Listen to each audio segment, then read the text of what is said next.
County Business Partners. Due to the spread of COVID-19, we recorded this month's show remotely using Zoom to practice social distancing. On today's show, we start out by speaking with Debbie Melvin, Assistant Vice President of Talent Solutions with the Virginia Economic Development Partnership, who shares details about VEDP's workforce program. Next, we connect with Raman, Business Service Manager with the Virginia Department of Small Business and Supplier Diversity. He shares business insight for recovery strategies and steps for reopening.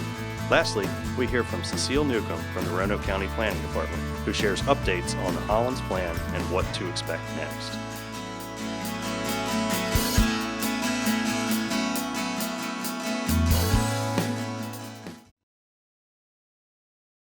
Tom Rowley with Roanoke County Economic Development here, joined by Debbie Melvin from the Virginia Economic Development Partnership via Zoom.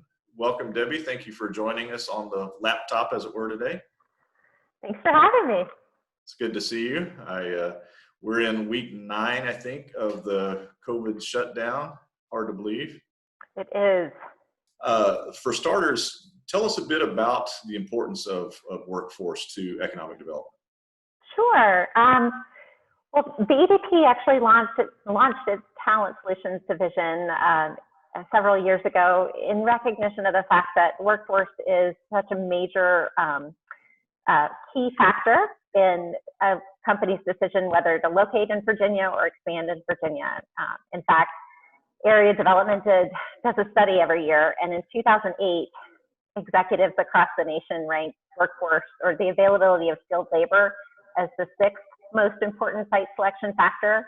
And in 2018, they ranked it as number 1. So we recognize that the availability of talent is a key decision factor. And so we wanted to have a whole division focused on talent solutions, whatever that means to the company, helping them find, recruit, train the talent that they need to be successful for the long run. Well, tell us a bit about the workforce portfolio that you help oversee there at VEDP, if you would, please. Sure. Well, Virginia is very fortunate. We believe, we haven't been corrected, we believe that we're the only state in the nation that offers companies a choice now. We have 2 incentive programs. One was just launched last year. In Virginia, a company has the choice of either a program called the Virginia Jobs Investment Program, which is a cash incentive to support recruitment and training efforts, where the company does the recruitment and training and the cash offsets their costs. And then the program that was launched last year is called the Virginia Talent Accelerator Program. It's also a discretionary incentive, but in lieu of giving the company cash to support its own recruitment and training efforts, Virginia actually takes the lead on the recruitment and training for the company. And we're really excited to have this program. It's modeled after programs in our competitor states. The Virginia Jobs Investment Program, as we talked about earlier, is cash to offset a company's recruitment and training costs. Both programs actually focus on targeted industry sectors that tend to bring new dollars into the region. So in economic development, as you know, we call that basic industry. So really looking at manufacturing, distribution, IT, corporate headquarters, research and development, those types of industries. And the program, the Virginia Jobs Investment Program, is very easy to use. That's why it's so popular with a lot of your businesses in the county. We try to make it very business friendly, streamlined, minimal paperwork.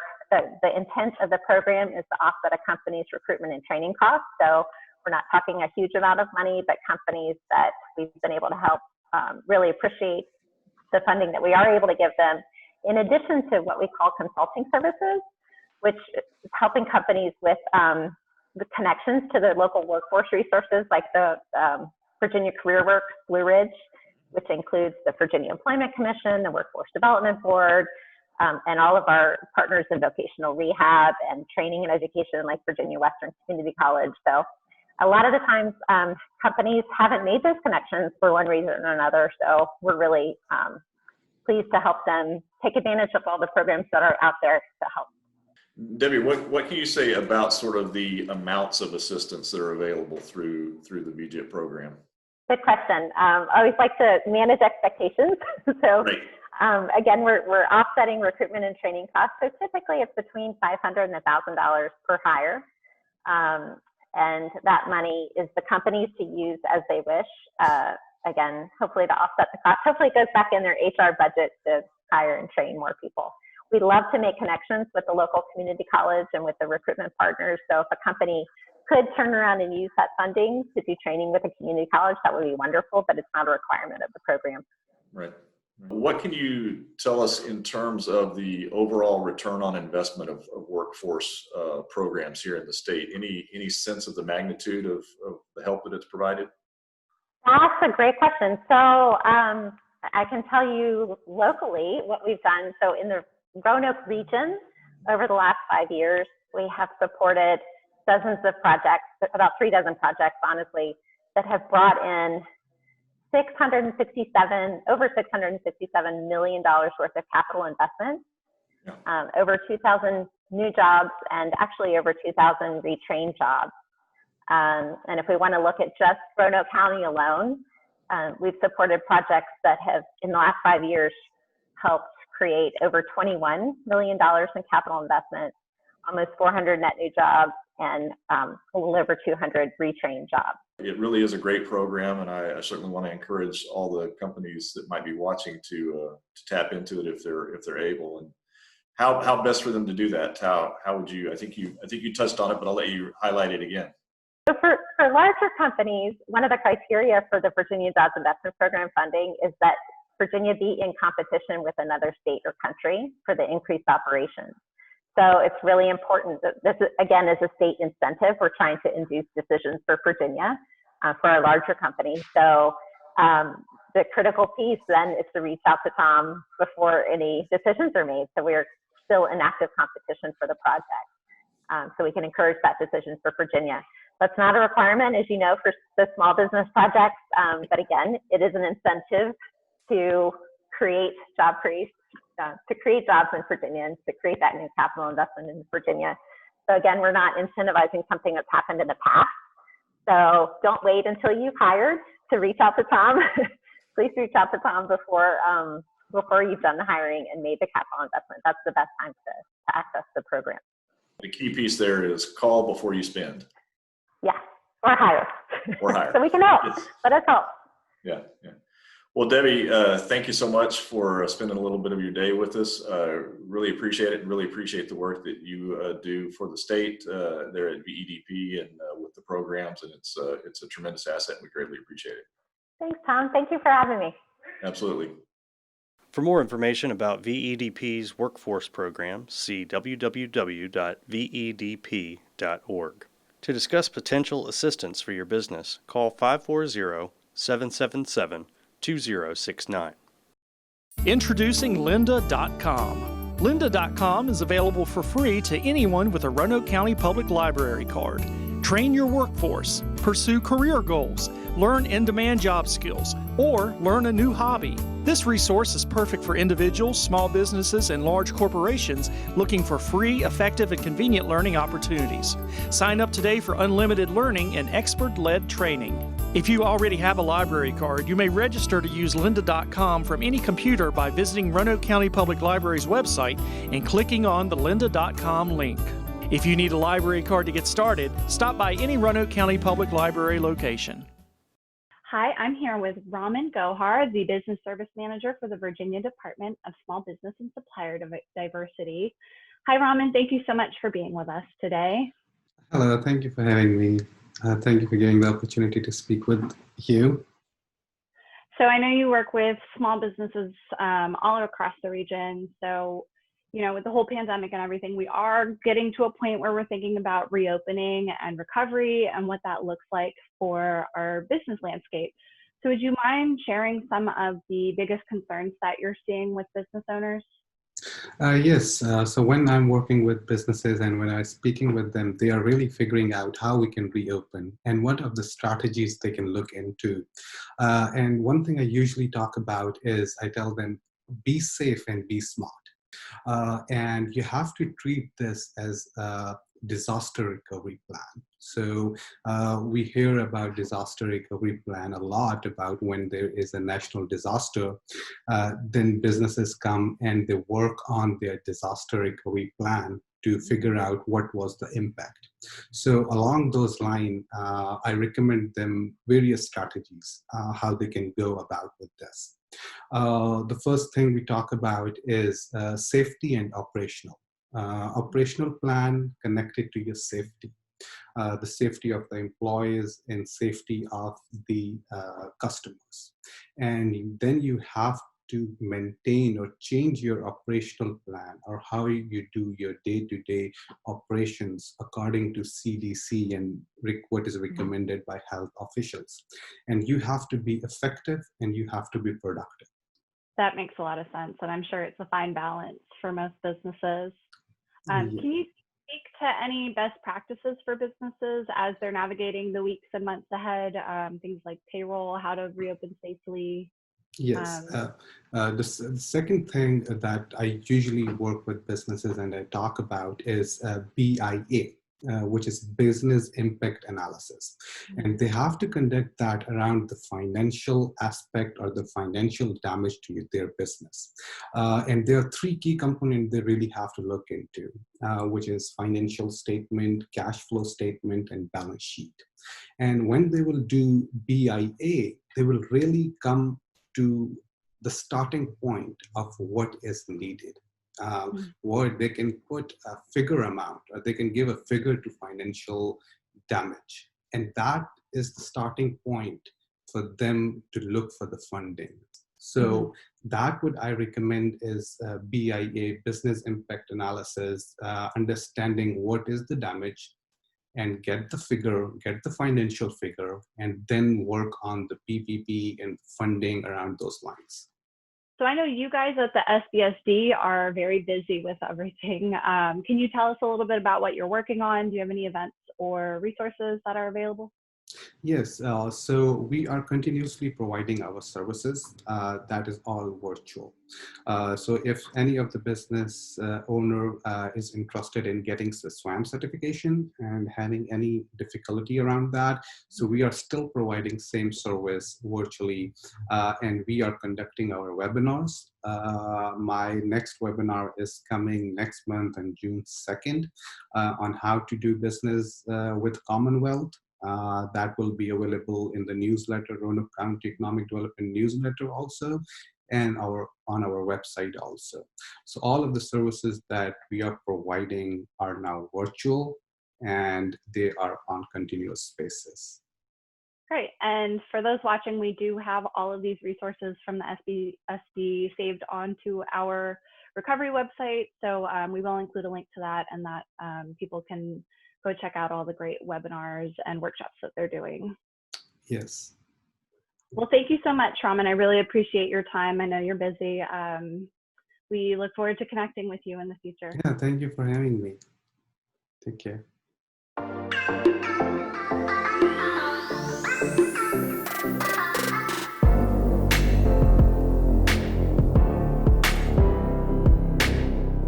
With the highest population density in Roanoke County, the Hollins area provides an excellent location for business investment opportunities with over 270 commercial and residential properties.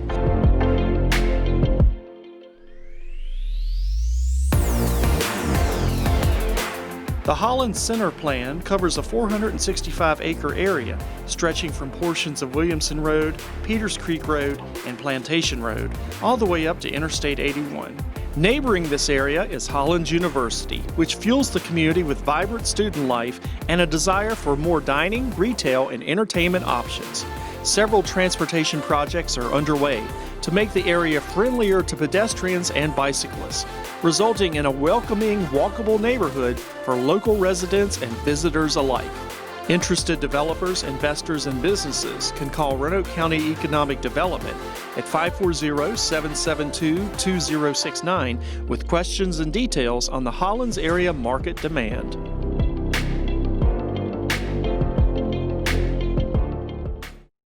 I'm here with Cecile Newcomb from the Planning Department with Roanoke County. Cecile, thank you so much for being with us today. You're welcome.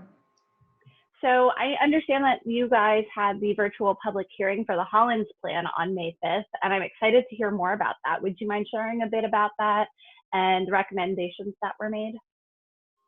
Okay, yes, we had the public hearing. The Planning Commission held their public hearing, but because of the coronavirus, it was mostly done virtually. They did meet and they were all spaced out in the room, and there were a couple staff there, but all the public input came through email and phone calls during the public hearing. So the planners were in our offices taking that input, and then the Planning Commission took like a 10-minute break, and we gave them all that input so that they could consider it before they voted. Oh, okay. And what were the results? What recommendations were made? The Planning Commission did unanimously vote to recommend adoption of the Hollins Center plan into our comprehensive plan. And now that that's in the past, can you tell us a little bit about the next steps? What can the public expect from the next stage of the plan? Yes, the plan will now go to the Board of Supervisors. So we don't have a date yet for their public hearing, but they will be voting on adoption of the plan into our comprehensive plan. Great. And so this is going to be a huge project. Can you tell us a little bit about the investment opportunities that businesses can seek through the Hollins Plan? Well, the plan is set, it's like a guide for future development and growth in that Hollins area. Mm-hmm. So it comes from the public side and the private side. So from the public side, we've already started some investments in that area. There are quite a few road projects that have been done or are in the plan to be done soon over the next 5 years or so. And there's a new library in our capital improvement program. So investment from the public side is being supported and has begun, but it will take investment from the private side also to see this plan into fruition. And it's a 10 to 20 year plan. So it's the way Roanoke County would like to see that area grow and evolve over time. It will depend on the market and economy to some extent, and population growth, and what investors and developers want to put their money into in that area. Yeah, for sure. So for anyone who is potentially interested in investing or developing within the Hollins area, where can they find some more information about this? What would their next steps be? We have a Hollins Center Plan webpage. We also, our Economic Development Department also has information on their webpage. So if it were someone looking to invest money to redevelop or rezone, something like that, they should either contact Philip Thompson, our planning director, or Jill Loop, our economic development director, and discuss with them how to move forward. Great. Well, this sounds like a really big endeavor, a very exciting one. I'm sure, do you have any type of timeline on, I know you said 10 to 20 years, but in terms of what to expect in the next year?